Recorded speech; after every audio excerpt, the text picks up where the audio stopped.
welcome to the first ever Hyundai She's Electric show for the 2023 season. I'm Jesse Starling here with my sister Tru, and it's awesome to be back. Absolutely over the moon to be back this season. Last year we celebrated the groundswell of incredible surfing talent through the Australian Board Riders Battle Regional Series, and we found our top 5 via their scores in each event. This year, it's a little different. It's an online competition open to women and girls 14 years and over. All you have to do is use the link below and submit your wave to be in the running. There's been 51 entries at the time of recording this episode, and the surfing we are seeing is mind-blowing. And that's what this competition and this series is all about. Recognising the incredible surfing from Australian females from wherever they may be across the globe. Coming up on the show, we talk with 2005 World Champion Chelsea Hedges to get her take on all things surfing. We see who is on top of the She's Electric leaderboard, and we catch up with Phoebe Kane, one of the judges for this competition. But before we get there, let's recap what this competition is all about. Every great female surfer started somewhere. It's getting exposure that's the hard part. Hyundai She's Electric is back for season 2. Simply record your best wave, then submit it for the chance to win weekly prizes and make Team Electric. Team Electric will get access to expert coaching and national exposure, with the top surfer winning $5,000 cash and a VIP experience with me at the Hyundai Australian Board Riders Battle Grand Final. Will you be discovered next? Tru, should we take a look at the leaderboard? Absolutely. Sitting at number 5 is Oshia Curtis with an 8.07.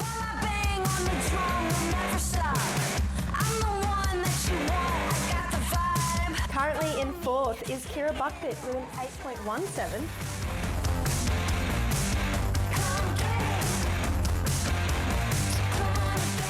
Ruby Tru holds 3rd place with an 8.5. An impressive 8.67 has Rosie Smart in 2nd.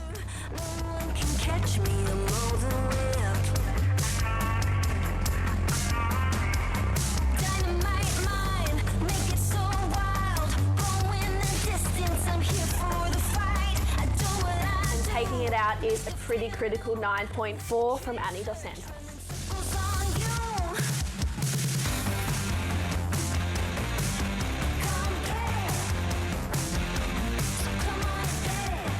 Let's talk to Anne Dos Santos about that 9.4 and what else is going on in her world.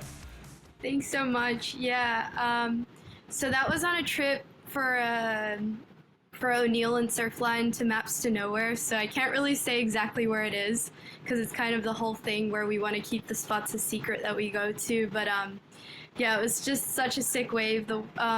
When we rocked up that morning, it was kind of towards the end of our trip, and we were kind of tired already from surfing all day, and then when we saw the gnarliest conditions we had scored, we were kind of like, whoa, this is going to be a crazy session. And I did catch a couple before that and got really wiped out, but when I got that one, I almost thought I wasn't going to make it because I was super high at one stage, and then it just kind of let me out, and I just saw my friends in the channel and I was so happy. And yeah, it's really cool that I got to enter it into this She's Electric. It's a really epic competition. It's so amazing to have, I guess, a platform for females to show their surfing and to, I guess, push each other as well through seeing everyone's waves. So, yeah, how do you think that helps progress female surfing? I think events like this, like the She's Electric, are really helping push the girls' limits because we get to all see each other's waves and try and sort of see the level that everyone's at and, you know, feed off that and be like, okay, I have to go home and do better and get a better video and or like capture a better shot and get a better wave and surf better. So we're just constantly trying to push ourselves and become better, and it's a really good opportunity to show yourself on a platform like that. So it's really great that Surfing Australia and Hyundai are making such an epic project. And Annie, you've really established yourself as a big wave surfer. You're an absolute charger. And in doing so, you've just recently been invited to the Vans Pipeline Invitational, which is extremely amazing. So congratulations. I want to know how it felt, you know, when you got the invite into the Vans Pipe Master, and how you feel like this will really help with your pathway if you want to take for big wave surfing? I was really happy when I heard that I got into the Pipe Masters. I feel like it was a dream for me before they even put women in that event. So it was kind of like I would see people surfing pipe when I was little and be like, that's what I want to do. I don't know how I'm going to do it, but I want to be there and I want to get there. So it's really exciting to be a part of this generation and to be, to get opportunities like this. And another exciting part of your career right now is you're actually releasing your own surf film, 22. And I want to know a little bit of background on it and where we can go to watch this movie because, yeah, from what I've seen, it's going to be pretty amazing. Yeah, so it's more of like a short edit. It's around 8 to 10 minutes long. And it's really sick. It captures Shannon and I's journey through Indonesia. We were there for like 2 months shooting together, and it was really cool for me to shoot with a female because I had been on a lot of trips where I had shot with men, and that's awesome too. Like I've made a lot of good friends along the way, but it felt like Shannon being there, we became like sisters after that 2 months together, and it was a really good experience to share together. We're both like two very passionate women, and we love what we do. So I was really proud of her when she completed the project, and proud of myself as well for being a part of it. We're gonna put out the edit on social media and YouTube and everything once we're finished with the premiere, so you can watch it there. Annie, thank you so much for your time. We've loved chatting with you. Thank you for giving us all of your insights. And we're really looking forward to watching your movie 22 as well. Thank you. Thanks for having me. Don't forget to get your entries in for a chance to come to the Hyundai Surfing Australia High Performance Centre for an exclusive camp and your chance to win $5,000 cash. Entry details on screen below. Let's take a look at last year's camp to see what our lucky winners have to look forward to. Yesterday morning was the first day of the camp. We started out stretching and mobility first thing in the morning. So we did a lot of foam rolling and then some mobility. The mobility session was really great, warming up the body and getting ready for a surf. Our typical kind of warm-up here at Surfing Australia, we use a ramp protocol. So the first thing I did with the girls this morning was just some light activity to raise their heart rate. We then went through some mobility, so looking at ankle, knees, hips and thoracic spine. And then we went for a surf for 2.5 hours with jet ski as well, so we did a bit of a few step-offs.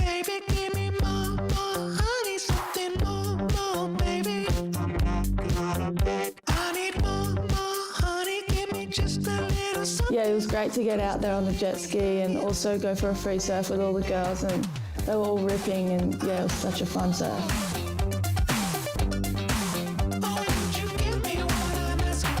I've never done jet ski step-offs before. I've only ever towed in. The step-offs I found quite challenging. I actually didn't realise you have to jump onto your belly, not like straight onto your feet. So the first one was an epic fail, but then we got there. We're on a ski session this morning. We're looking at progression, so like an open canvas session. So they're pretty much just wanting to go for things that they haven't gone before because we've got the ski.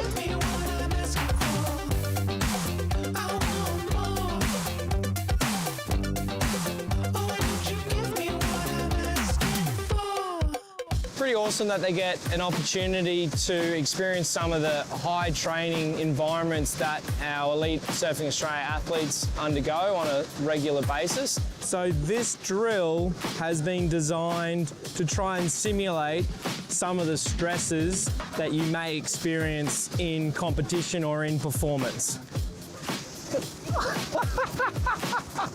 I love the commitment. So we had 20 minutes and we had to complete a puzzle in that time while having to run and essentially playing tag rugby at the same time. And you couldn't get tagged and you had to complete the puzzle before you could get out into the water and surf. Beforehand, we were taught a lot of skills around trying to be present and be calm through breath or sound or touch.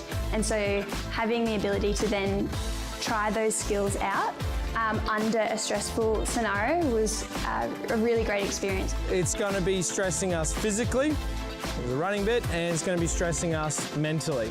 They're already out there in the lineup, girls. Pressure's on. When we're under stress here, it's in the context at which you guys are trying to perform your skill in. You're going to be surfing under the stresses and pressures that we're going to be experiencing here. We really want to try and simulate some of the stresses and pressure that they might experience in competition. Fair bit going on here at the moment. There's a fair bit of distractions. There's doing stuff in front of people. So Bruce ran us through some media training and he was fantastic and really encouraged us and built a lot of confidence. I think in all of us we saw a lot of change. Confidence is definitely very important because you often get interviewed and you need to learn all those different skills so that you can get interviewed and yeah, you do good. All of that stuff we do with our high-end athletes, and these guys are there. It's so cool to see women's surfing get pushed more and more. So I'm excited for the next few days ahead. It'll be good.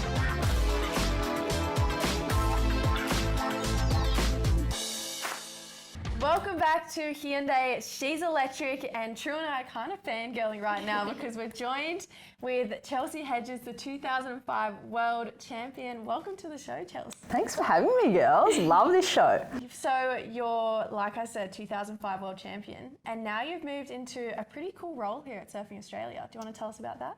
Yeah, lucky enough to be a talent pathway coach at Surfing Australia now, alongside Jay Bottle-Thompson and Pete Duncan. So yeah, very fortunate to be in the role that I'm in and working with amazing coaches and people.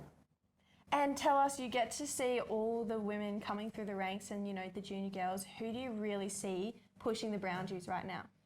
Yeah, there's such an amazing crop of young junior girls. Super excited to see where they go. You know, Sierra Kerr, obviously, yeah, really exciting to watch. She's been putting in some time in Chopu, like Tahiti, obviously Indo for years. And then you've got like the younger crew, you know, below her with Charlie Hatley and Mila Brown, Isla Huppets, Charlie Stokes, the list goes on. So yeah, like I said, that next crop of girls is going to be really exciting. What do you think's changed in competitive surfing since you were competing? Yeah, lots changed, you know, but the crux of it is still the same, right? It's, you know, competitive surfing's always been about how much you want it at the end of the day, you know, and I think that's something that you talk to any of the CT surfers now and back then, it's like, you know, how much you really commit to it and how much you really want it. You know, that's what, you know, something we instill in, you know, all our surfers in the pathway. It's like we can help them and, you know, coach them along the way and give them the right tools to, you know, to help them, but essentially it is on the surfer, and, you know, you got 20 minutes in a heat and you've got to make those decisions. What do you think is, like, I guess, the most important piece of advice you could give to a female surfer competing, or just, you know, wanting to make ground in the industry? One thing I've always said is, like, have fun, because at the end of the day, like, you know, you are essentially, it is on you and it's your decisions, and you know, parents and, you know, coaches will always be there to support you, you know, but you've got to want it, and, you know, the fun part of it is always going to have to be, you know, forefront. You know, when it gets to those grinding sessions and those, you know, those comps that are just, you know, never ending, it's why you're actually doing it, you know, and I think keep asking yourself that.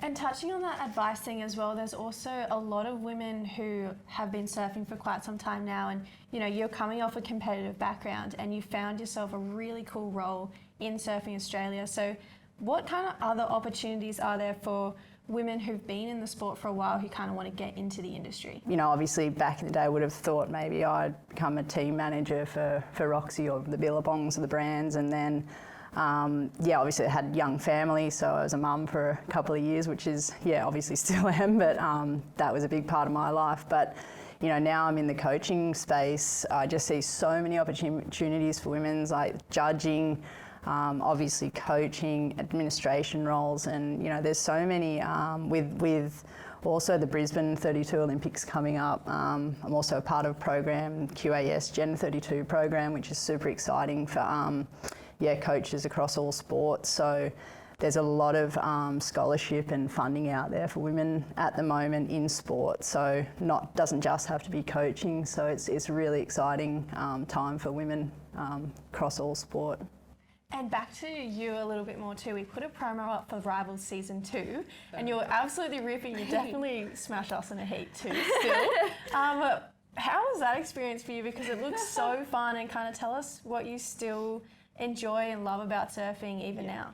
Yeah, the Rivals experience was super funny. I think myself and Skaz and Serena Saucy, we really got into the banter of it, because we were pretty close together and we had a chat going, and that's what surfing is, right? It's about the fun and the banter, and but yeah, the pressure of when to pick the day and when to pull the trigger was super hard, obviously alongside of I'm going to drop the kids at school this day, it's those little distractions, but it was so fun. I was just really keen to get some juicy waves, obviously barrel riding, and those sort of waves excite me, so I was trying to hunt for something like that and probably hunted a little bit too much. Yeah, it was great fun though, such a fun opportunity. Well, we are fangirling pretty hard right now. We absolutely loved having you on the show and picking your brain, and we're excited to see what you do with this next pool of talent. So thank you so much for coming on the show, and it was really great to chat to you. No worries, girls. Thanks for having me. Thank you. Don't forget, entries open now, so get your videos in because we might be talking about you guys on our next show. Jesse and I are super excited right now because we have a very special guest in Phoebe Kane. Phoebe, you're a judge and you've been judging for about 1.5 years now. Yeah. How did you get into it? I did a judging course when I was at school, and when I'd left school I kind of wanted to get back into that. I contacted Elliot at Surfing Queensland and he got me onto judging, shadow judging a couple of comps and events. And then I just kind of kept going with that and doing more and more events and getting asked to do more and more, and then just kind of created contacts and just had fun with it. It was really nice, yeah. And what do you think it takes to judge surfing? Bit cheesy, but definitely teamwork. You're working together on a panel of, say, 3 judges with your head judge as well, and you're all trying to get the same kind of score without looking at each other's scores, being on the same wavelength. There's so many different variables you're considering. What they're doing on the wave, you've got your priority, you've got the other surfers you're considering, if they ride out of it clean, it breaks down to so many, and you have, say, 8 seconds of one wave to really think about all of these variables. What does training and becoming a judge kind of entail? What are the courses like? How many hours do you have to do before you can be classified as an actual judge? There's 3 levels on the Surfing Australia website that you go through. You just have to do 100 hours and get it signed off by your head judge. You do also courses online, and they go down into safety courses, so you get your blue card and a bunch of other stuff like that, just to make sure you're qualified. And then obviously just experience, just judging different types of events, whether it's the level of the event, longboarding or shortboarding, or just location in general. Where do you want to see this take you in your career? I'd love to judge the WSL. Obviously, the demand for female judges is high, so that's definitely a goal. It's going to take a lot to get there, but I'm willing to put in the work, and I'm excited to see where it takes me. This year, as a part of Hyundai's She's Electric competition, we've introduced a weekly award known as the Bright Spark Award, where one surfer who's entered that week who has been the most innovative and creative surfer gets to win a GoPro. And we're going to take a look at the 5 weekly winners we've had so far. Starting with week 1, we have Kira Buckpit. I love Kira's surfing and I love this wave. This wave was sick. She did 3 simple big turns to the beach, riding out of it with speed, power and flow. Exactly what we're looking for. Yeah, super impressive. Okay, week 2 we saw Ruby Tru take out the Bright Spark Award, and for some pretty innovative surfing too. Look, obviously we look for so many different things through judging, but this one really shows innovation. I think she surprised herself more than anyone else. She was so stoked. Look at that little smile on her face. Week 3's Bright Spark goes to Ava Holland, and this wave is just picturesque. Just showing variety with her turns. It's really sick. We love a little layback every now and then. It mixes it up and it definitely wows the judges. You don't see it very often as well. You see it a lot with Sierra Kerr surfing, which is what a lot of our judges love. She's so innovative and she just really pushes the boundaries, which is really cool to see. Okay, week 4 is Anne Dos Santos, and this is actually the 9 that has her on top of the leaderboard right now. And yeah, this wave's pretty breathtaking. This wave is sick. Definitely showing her commitment to the wave. Obviously, Annie's been amongst her big wave surfing recently, and we're all loving that journey that she's on. Showing it here, she's showing her innovation, her progression. And just look how solid that wave is. She fully pulls into it. Big commitment from Annie. She has no fear, so it was good to watch. Charlie Haitley takes out week 5's Bright Spark Award. Yeah, so Charlie, one of the younger surfers of this division, she's definitely come a long way. She's improved so much. You can see in this wave she pulls into a little barrel, showing again just variety of surfing. You don't see many women surfers doing this type of variety with their surfing, but it's really sick to see the younger generation getting amongst it. This is the first of 4 Hyundai She's Electric. On the next episode, we'll see who's made the top 5, if anyone's knocked Anne Dos Santos off that first place, and yeah, finally find out who's coming right here to the Surfing Australia High Performance Centre to have that camp, and I'm looking forward to seeing who that top 5 is going to be. So if you have a clip, chuck it in right now, get amongst it and get yourself here for that camp. Phoebe, Tru, thank you so much for being a part of today's episode, and we'll see you guys soon.